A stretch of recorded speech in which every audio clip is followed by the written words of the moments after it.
આને બેરલ કહેવાય. પછી આ બેરલ લઈને આની ઉપર મૂકી દેવાનું આવી રીતે.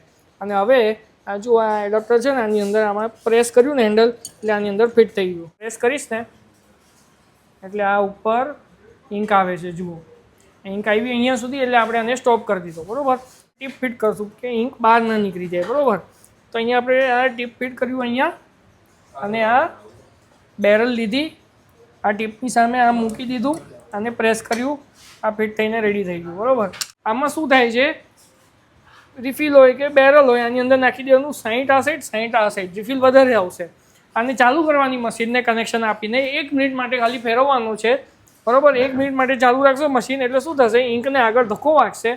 હવે આપણે શું કરવાનું છે, આ નેમ પ્રિન્ટિંગ મશીન છે, આની અંદર અમે તમને ડાઈ છાપીને આપશું. તમારા જે નામની તમે બ્રેન્ડિંગ કર્યું એ નામની ડાઈ છાપીને આમાં લગાવીને આપશું. તમે હેન્ડલ પ્રેસ કરવાનું એટલે અહીંયા નામ છપાઈ જાય પેન ઉપર, બેરલ ઉપર. બરાબર. હવે લાસ્ટ પ્રોસેસ શું છે, તો આ ઢાંકણું માર્યું અને આ યુઝ એન્ડ થ્રો પેન તમારી રેડી. એવી રીતે આ બધી રિફિલવાળી પેન બની જશે સેમ પદ્ધતિથી.